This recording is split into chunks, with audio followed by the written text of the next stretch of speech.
안녕하세요. 이번 시간에는 비만으로 의소매 절제 수술을 한 뒤 질병후유장애보험금 관련 내용을 설명드리도록 하겠습니다. 먼저 의소매 절제술에 대해 설명드리겠습니다. 위에 5분의 4가량을 소매 모양으로 절제하는 수술로서 수술 시간이 짧고 수술 후 장단기 합병증 또한 적습니다. 수술 후 위내시경도 가능해 위안발병도 줄일 수 있는 장점이 있지요. 건강보험 급여 적용되는 사항은 다음과 같습니다. 1. 체질 양지수가 35 이상인 경우 2. 체질 양지수가 30 이상이면서 동시에 고혈압, 당뇨병 등 질환이 있는 경우가 해당이 됩니다.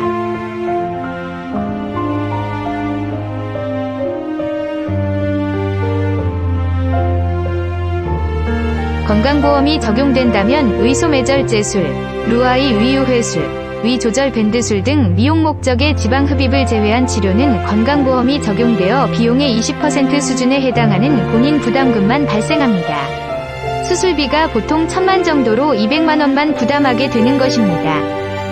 이렇게 비만을 직접적 치료 목적으로 의소매 절제 수술하게 되면 체중 감소를 비롯하여 고혈압, 심혈관 질환, 당뇨병, 고지혈증, 수면 무호흡증, 의식도형 유질환, 지방간 등의 효과가 있다고 합니다. 실비보험에서는 입원 의료비와 질병 입원 일당 및 3% 이상 질병후유장애에 대한 보험금이 지급될 수 있으며 질병수술비는 대사장애 동반한 합병증 치료의 경우에만 지급될 수 있습니다. 질병후유장애 보험금은 의소매절제 수술을 하게 된다면 위의 80% 정도를 절제하기 때문에 30% 흉복부 장기장애에 해당되어 3% 이상 질병후유장애 담보가 있는 경우에는 적용받으실 수가 있습니다. 후유장애 보험금 약관에 의하면 2018년 4월 이전 약관 기준으로는 위, 대장 또는 췌장의 전부를 잘라내었을 때 50% 장애에 해당합니다.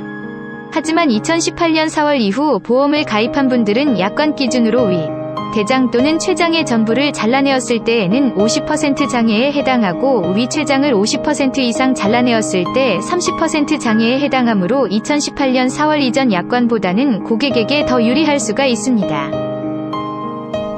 그럼 이번에 손해사정 사례에 대해 설명드려 보겠습니다. 위례인은 고도비만으로 건강보험 적용을 받고 실손의료비까지는 받았지만 질병후유장애보험금 지급에 문제가 생겼습니다. 이유는 절제한 위에 크기를 특정할 수 없다는 이유였는데요. 주치의 협조가 절실한 상황에서 크기 기재가 거부된 것이지요. 이런 경우에 보험계약자나 피보험자는 굉장히 난감할 수가 있습니다. 하지만 손해사정사와 함께 분쟁을 해결할 수가 있지 않을까요? 주치의가 아닌 다른 전문의에게 의료 자문 또는 신체감정 등을 통하여 해당 문제를 풀어나갈 수 있을 것입니다. 만약에 건강보험 급여 적용에 해당하지 않고 체중 감량만을 위한 수술을 하게 된다면 건강보험 및 실손보험 적용은 불가능할 수도 있으니 각별한 주의가 필요합니다.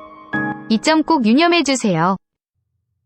이상 비만으로 인한 의소매 절제술 후유장애 보험금 설명을 마치겠습니다. 추가 궁금한 사항은 상담 전화 주시면 안내해 드리도록 하겠습니다. 감사합니다.